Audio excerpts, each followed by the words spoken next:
Yo, what is up, guys? Today we got a new video, the worst sponsor scam in YouTube history.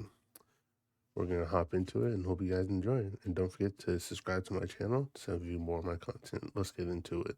What would make a company the worst sponsoring? What would make a company the worst sponsoring YouTube history? Is it falsely advertising a product? Is it taking advantage of consumers' trust? Or perhaps it's secretly diverting the revenue from the creator they sponsor? Unfortunately, with Honey, it's all of the above. As the once beloved sponsor, You know, I never heard of Honey, so it's gotta be a bad one.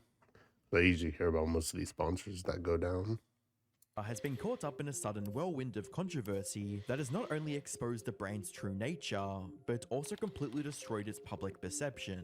Yeah, I hate to break it to you, but your favorite influencers sold you a lie. I believe the scam has likely cost content creators millions of dollars. Hi, I'm the Internet Anarchist. I create weekly YouTube documentaries, and today we'll be diving headfirst into the sudden downfall of one of YouTube's most popular sponsors, Honey. We'll examine how the company's shady practices were exposed, the backlash from the YouTube community, and why this feels like it's only the start of the company's plans to extort the Wow, there's a bunch of community. To There's a truly bunch of grasp memes Honey's for it. devastating not memes, but there's a bunch of videos about how bad it is. Okay, well, downfall, we must understand what the company promised customers and how the company became a trusted sponsor on the platform. According to their website, Honey is a free browser extension that helps users save actually, I think I've heard of this once, and it was on a podcast. I think, and that was like a while back, like maybe a year ago, a year or two. No. money by finding coupon codes during checkout. In addition to this, Oh my, it was like a year or two. It was on the Chuckle Sandwich podcast, if I remember correctly, and they only did it like one time. Huh. Honey also rewards users with gift cards for purchasing specific products. On the surface, the extension seems like a win-win situation for consumers. Users could potentially save money on their purchases, and if they didn't, they could at least earn some gift cards. Honey would take advantage of this positive perspective in its marketing, and enlist some of the most prominent creators on YouTube to promote its product to fans. Honey could save you hundreds of dollars this year and thousands of dollars over your lifetime. And here's how Honey works. This is $3,000 worth of shoes. Apply coupon, give Honey a second to scan the internet and find coupon codes, and Honey saved us $600. Wow. Jeez. And that's how Honey works. It's a free browser add-on that you install, and then every time you check out, it scans the internet and automatically applies coupon codes for you. With a seemingly harmless business model and the endorsement of hundreds of trusted creators, Honey garnered millions of active users and even a $4 billion acquisition from PayPal. Although there were certain creators A $4 billion acquisition from PayPal. Damn, that's a lot. Jesus fucking Christ. that had their suspicions about the startup's operations. My gut tells me that nothing in life is free. So where's all these savings coming from? And like the money that people get from Honey, I don't trust it. They push so much advertising. On YouTube. They do brand deals with other YouTubers. I think they've even offered me. And I said no, because I just don't trust Honey. For a while, almost everyone viewed Honey as an innovative startup that skillfully leveraged influencer marketing to rise through the ranks and create a billion-dollar business. However, what goes up must come down, as the sinister secrets of Honey's success were about to be exposed in the worst way possible. By the 22nd of December 2024, the creator Megalag would highlight Honey's shadier side with a video titled "Exposing the Honey Influencer Scam." Honey hasn't just been scamming you, the consumer, they've also been stealing money from influencers, including the Damn, they even stole money for the influencer. Damn, that's even more fucked up than what I thought it would be. Holy fuck. very ones they paid to promote their product. What? And I'm not just talking about a few bucks here. I believe the scam has likely cost content creators millions of dollars. To illustrate how Sunny subtly manipulates online purchases to divert revenue away from creators, Did he say Sunny? Mega would how Sunny subtly Has likely cost content creators millions he of did. dollars. to illustrate how Sunny subtly Yeah, he said Sunny. It's okay. He meant Honey, guys. He meant Honey. Don't worry about it. manipulates online purchases to divert revenue away from creators, Mega would first compare what should happen when viewers use Honey. When you click an affiliate link and buy something, the influencer who promoted the product earns a commission for referring you to that store. So you add the product to your cart, get to the checkout page, and hello, Honey says they found you 10 coupon codes. Versus what actually happens when Honey is involved in the sale. Well, once Honey popped up, watch what happened to Linus's affiliate cookie after we clicked apply discounts. You see that? Honey came in, removed Linus's affiliate cookie, and replaced it with their own, claiming credit for the sale and pocketing the Wow, that's so fucked up. What? commission money for themselves. You'd think that a company outed for stealing from the creators endorsing their product would at least show some remorse, but that wasn't the case with Honey. When questioned about their shady sales tactics, Honey proudly stated that it was part of the process for them to receive credit for any purchase involving their extension. So I figured, screw it. I'll reach out to Honey and ask them directly. And sure enough, they came back to me with the following. If Honey is activated and is the last program used while shopping on a site, it is likely Honey will receive credit for the purchase. I was right, and just like that, my investigation into Honey began. Anyone looking at That's so fucked up, especially if you're telling them to use creator codes and you're still taking the percentage instead of the creators taking it. Yeah, no. You're just robbing them for their money and their fans' trust. And it makes fans not want to trust content creators because the product doesn't want to. What's the word I'm looking for? The product doesn't want to be faithful to everybody. this situation logically could tell that Honey had no claim in any of the commission, since they neither directed customers to the product nor facilitated the purchase. What makes this even more scummy is how this practice was never disclosed in any of their promotional material, despite it directly harming the creators and consumers who made Honey what it is in the first place. Sadly, this wasn't Honey's only method of exploiting its users, as Megalag would showcase two other examples of the company snatching commissions. One was through the Honey Gold rewards program. I made two separate purchases. For the first, I activated Honey Gold, and sure enough, you can see my affiliate cookie was replaced with Honey's. And for the second, I didn't activate Honey Gold. As expected, I was awarded a $35 commission for the sale where Honey Gold wasn't activated, and received nothing when Honey Gold was activated. For the first time, Wow. I experienced Honey poaching my own affiliate commission. The other occurred whenever users clicked on the Honey extension, regardless of whether a coupon code was offered. Naturally, you click the got it button to get rid of the annoying dancing coin, and whoa, what's that? PayPal takes the sale. Why? Because fuck you, Mary, that's your commission. Considering the many influencers Honey had worked with, and the vast amount of revenue they were siphoning, it was likely that some of them would notice the issue. Fortunately, one did, but the problem would sadly go unpublished. Back in 2020, someone sounded the alarm, but it was ultimately ignored. However, in 2022, a different user noticed that LMG were no longer promoting Honey and asked the team if they had been dropped as a sponsor, to which one of Linus's employees responded with, "We ended the partnership with Honey due to the way their service interacted with affiliate links. Essentially, if someone clicked on an affiliate link and then they use Honey and search for a deal, Honey will override that tracking link even if they don't find you a deal. That didn't jive with us, so we ended the partnership." Even though Honey was essentially stealing from everyone they came in contact with, you'd think they'd at least stay true to the premise of finding good coupon codes, right? Unfortunately, not even that was possible with Honey. Another oddity was that Honey would often only find me Honey branded coupon codes, such as Honey 5 or Honey 10. Why would a store only have Honey branded coupon codes? Kind of weird, right? But the biggest red flag was that when I tried submitting the better coupon codes I'd found, Honey wasn't adding them to their database. So why not? Well, eventually I figured out what was going on. It turns out that one of the key benefits for stores partnering with Honey is that they are given full control over which coupon codes go live on the platform. Wow. So they're really just robbing in broad daylight. Jesus Christ.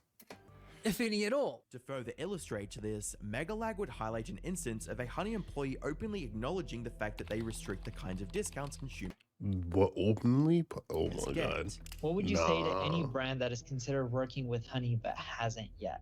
I would say missing out on converting customers. Like I said before, Gen Z is super discount savvy. You can't ignore the fact that they will hunt for like discount codes and they might find a better deal. With Honey, you can also control the discount code percentage, which means like they will potentially find a higher discount code on the internet. It literally lets you control like the customer journey, convert and control like the discount code percentage as well. Megalag's video garnered over 11 million views and sparked a massive uproar in the YouTube community.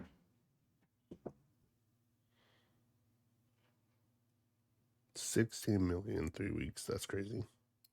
As both viewers and creators expressed their disdain for Honey's scummy practices, with a comment from CoffeeZilla reading, "This is insanely predatory, great investigation. Every YouTuber who promoted this should make updates to tell consumers what is actually under the hood. We've been sold a lie. It's not the best deal, and it's stealing from people who actually bring traffic." Megalag's comment section wasn't the only place users expressed their feelings about Honey's betrayal, as several creators began uploading videos denouncing the brand. Honey's stretching everyone's holes here, both the consumer who downloads Honey as well as the creator that promoted the Honey.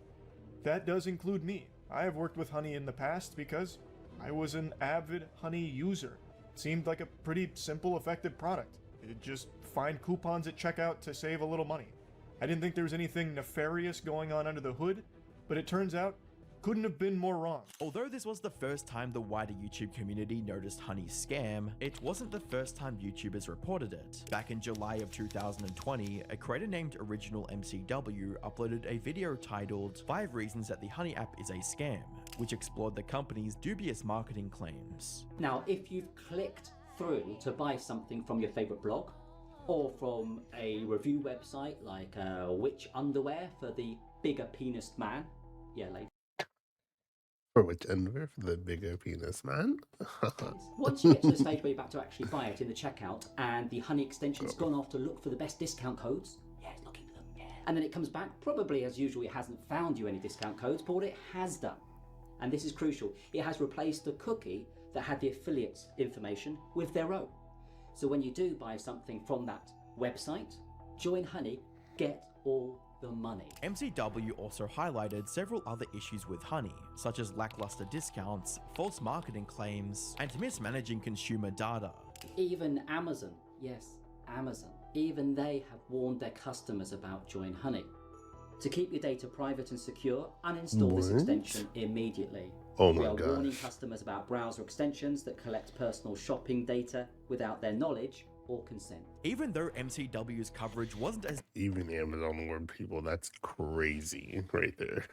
damning as Megalag's, it had very similar points and showed just how deep Honey's flaws ran. However, one can only imagine how differently things would have turned out if creators and consumers had caught onto the scam earlier. Thankfully, users can now hold Honey accountable and spread awareness to the actual function of their extension, with the reviews of the product being completely annihilated. While Honey will never be able to scam users again, the individuals behind the extension have already moved on to an even more dubious product that directly goes after creators' revenue. A few weeks What? before Honey was officially debunked, the creator of Honey, Brian Hudson, launched the Pi ad blocker, which promised users the opportunity to earn cash rewards from ads they viewed. Similar to his previous extension, Pi would feature a cashback and coupon search feature. While it's unclear if this extension has the same issues as Honey, that hasn't stopped users from flagging it as a scam, with reviews reading, "Scam from the Nigga got a Roblox fucking name.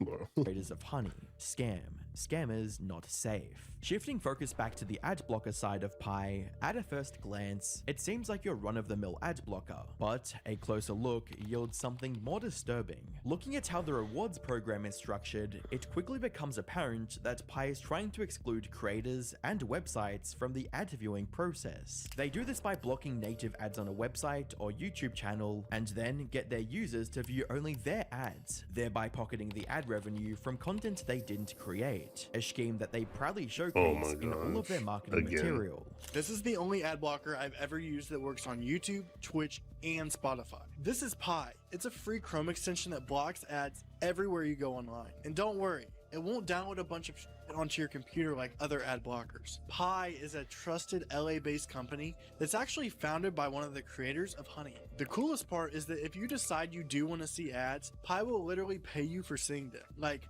I made money just from this Google search. Good luck finding another ad blocker that does that. Speaking of things other ad blockers don't do, Pi also has a visual mode that lets you watch your ads disappear and see how much space you're saving. So if you want this to be the last ad you ever see, get Pi for free right now. Essentially, Pi wants to hijack the revenue from every online ad at the cost of sharing a tiny fraction with users. It is an appealing proposition for online users, but not for creators, since the extension would effectively be stealing from them. That being said, you'd think such a detrimental extension would have no direct association with the creators they plan to rob, but you'd be wrong. Oh my god, they made them advertise it. Fuck out of here. Some time ago, Pi reached out to our channel to sponsor us and shared some very peculiar influencer guidelines. While the document contained the standard requirements of showcasing the extension and its features in a positive light, some details stood out to me. For example, the extension only lets users earn from specific ads, which implies that Pi would partner with and promote certain brands to its users, potentially pocketing a majority of the ad revenue while leaving everyone else with peanuts. The next point I noticed in the brief was their Pi Creator Network, which reads, Pi will whitelist any creator as a part of our partnership for 12 months, and will continue to show your ads on YouTube when users are opted into rewards for ads. Pi users will earn revenue when they see ads from creators in our network. This is highly concerning for 3 reasons. 1, the partnership's 12-month time frame means that the creators must be perpetually linked with Pi in order to keep ads on their channel. 2, it's unclear if the ads served on whitelisted channels originate from YouTube or Pi. And 3, there's no mention of what ad rates will be for creators, or if it'll be subject to change in the future. Joining their network leaves a portion of the creators' revenue at Pi's mercy, and there's no telling what the company will do with that power, especially when you consider what they're already trying to do. The final thing of note in the brief is that the creators of Pi must admit that the app can't block ads on every platform, despite their ad campaign stating otherwise. Reading, while we cannot block all mobile ads, i.e. ads in other apps outside of Safari, Instagram, TikTok, etc., we can block all ads within Safari mobile app. We don't block ads on YouTube app, only Safari. So just like its predecessor Honey, Pi falls short of its key marketing premise while trying to manipulate creators into propagating its false claims. By now, it's apparent that Pi's mission isn't to provide users with a better online experience. It's to better their bottom line at the expense of everyone else, whether it's taking unearned commissions or devoting ad revenue. Honey and Pi are businesses built on the idea of reaping profits from the hard work of others, while putting up the facade of being in the user's best interest. Thankfully, it doesn't seem like that'll be a profitable business model for much longer. With Honey's lies laid bare, one could only imagine they'd face some legal repercussions. But that might not be the case. The product's terms and conditions include a class action waiver restricting legal action against them. It's unclear whether this applies to the creators they've worked with, but that hasn't stopped a few of them from trying. If an individual person did this to another person, in most states it would be classified as a crime. And yet Honey will likely never answer for this aspect of their alleged scheme. But there is a potential silver lining, which is that my lawsuit contains a request for an injunction that, if granted, would prevent Honey from continuing to do just these sorts of things. I partnered with Attorney Tom and Legal Eagle and some other great class action lawyers to pursue Honey as much as we can. Whichever way the lawsuit goes, it's safe to say that Honey and its successor, Pi, have left a bad taste in everyone's mouth that will be discussed for years to come. If you enjoyed this video, click the video on screen. 2 years ago, I started creating an No, go back. What would No, make that it... was good. That was a good bit. That was a good video. Hope you guys enjoyed it. Don't forget to subscribe to my channel, and I'll catch you guys next time. Peace.